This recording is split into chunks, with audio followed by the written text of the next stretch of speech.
Hai, ketemu lagi bersama saya Roy Sakti. Hari ini tanggal 8 Februari 2016. Teman-teman sekalian, saya menemukan saya ingin sharing satu hal yang merisaukan saya, yaitu ketika beberapa hari yang lalu muncul di media-media bahwa akan ada PHK massal, yaitu pertama dari Panasonic, kemudian apa ya? Satunya Panasonic itu apa sih? Ya itulah ya. Jadi dan menyusul beberapa perusahaan lagi. Nah, ini yang menurut saya hati-hati, harus diwaspadain. Karena apa? Kita hati-hatinya adalah apa? Akan terjadi namanya delaying effect. Tahun 2016 ini tidak akan kerasa, tapi akan kerasa di tahun 2017 ini. Kenapa? Kalau kita ketahui, ketika PHK, orang itu akan mendapatkan pesangon. Dan pesangon itu dalam jumlah yang banyak.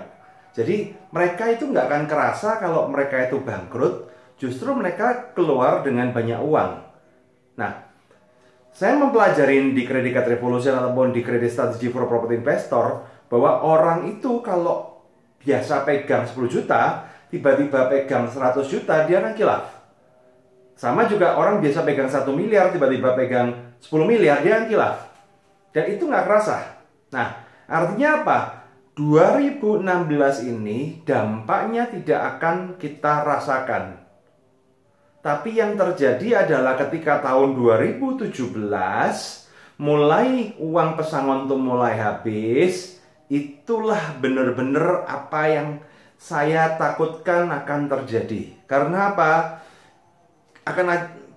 Semoga tidak ya, semoga tidak, tapi akan terjadi krisis ekonomi kalau kita tidak bisa menyikapin ini.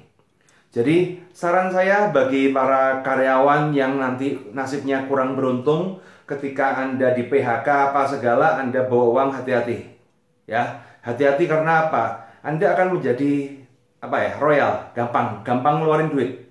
Anda akan gampang ngeluarin duit. Dan satu hal yang hati-hati adalah apa? Akan banyak orang berbaik hati menawarkan investasi A, B, C, D, E. Saya yakin nanti akan ada satu jenis money game baru lagi untuk ini untuk isu PHK ini akan dijadikan isu, banyak pembicara dan banyak juga materi money game investasi dengan tujuan untuk mengeruk uang Anda. Jadi saya ngomong be careful bagi teman-teman yang kena PHK. Hati-hati uang Anda. Jangan pernah ngomong ke orang lain kalau Anda punya uang dan bingung mau ditaruh di mana. Karena apa? Orang niat jahat pun kalau nggak ada kesempatan nggak bakal niatnya jahat. Orang baik kalau ada kesempatan pasti jahat.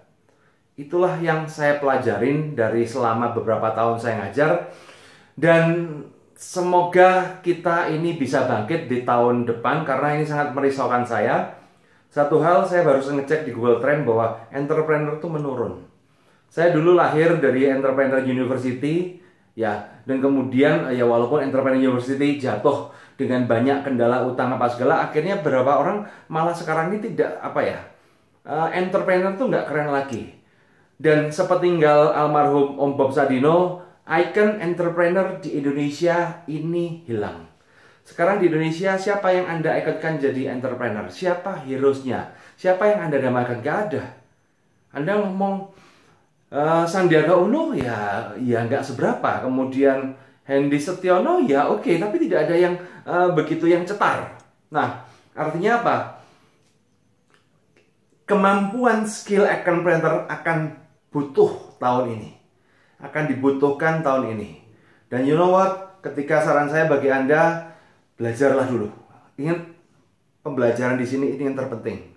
Jangan sampai Anda berbisnis istilahnya langsung keluar duit tanpa Anda belajar. Karena apa? Yang terjadi Anda akan kacau. Ini yang terjadi, sindrom ini juga terjadi untuk teman-teman kita yang di TKI, TKW, saudara-saudara kita ketika dia bekerja di luar negeri dengan selisih gaji yang lumayan besar. Dan kemudian ketika pulang ke Indonesia, dia blank, nggak ngerti apa-apa, cuman bawa duit aja. Akhirnya duitnya itu dibuat bisnis yang nggak pasti, dimanfaatkan saudara, temen, dengan investasi lain-lain, hancur, uang habis, dan akhirnya kembali TKW lagi. Itu menjadi siklus setan. Jadi kita harus tahu tahun-tahun ini financial education is really important for you. Semoga kita bisa melewatin tahun ini dengan bagus, dan tahun depan semoga perkiraan saya salah. Tapi satu hal, apapun yang terjadi pasti akan lahir kesempatan awal. Artinya kita mulai aware. Ini ada gejala krisis. Sudah terbukti banyak perusahaan-perusahaan besar gulung tikar. Namanya krisis itu pasti ada yang bawah akan ke atas, yang atas ke bawah. Nah, ini yang terjadi. Artinya Anda harus aware dengan perubahan masa depan ini. Kita harus paham dengan namanya delaying effect ini. Dan hati-hati, saran saya, belajarlah financial IQ Anda. Penting, jangan terlalu banyak percaya sama orang. Jangan pernah naruh uang. Investasi terbaik tetap di otak kita, karena ini tidak akan keluar dari mana-mana. Salam dari saya, Roy Sakti. Saya dikenal pakar kartu kredit dan juga penulis buku Credit Strategy for Investing. Semoga pesan saya ini bisa mulai menyadarkan Anda, membuat Anda waspada lagi, dan semoga Anda bisa mulai istilahnya membangkitkan virus-virus entrepreneur lagi. Saya sebenarnya sangat pingin banget ngajar tentang entrepreneur lagi, tapi orang udah terlanjur saya ini brandingnya itu sebagai pakar utang, kartu kredit jadi bisnis, kredit properti ya sudah, labelnya sudah utang. Saya nggak bakal bisa ngajar entrepreneur lagi karena branding saya di situ. Tapi saya akan berjuang dari sisi saya, bagaimana saya mengajar orang-orang dengan modal kartu kredit pun bisa bangun bisnis. Tapi walaupun tanpa modal pun sebenarnya bisa bangun bisnis. Yang penting cerdas ini aja. Saran saya itu, sukses selalu Anda dan sukses selalu untuk bangsa Indonesia. Ketemu lagi di rekaman saya berikutnya bersama saya Roy Sakti. Oke.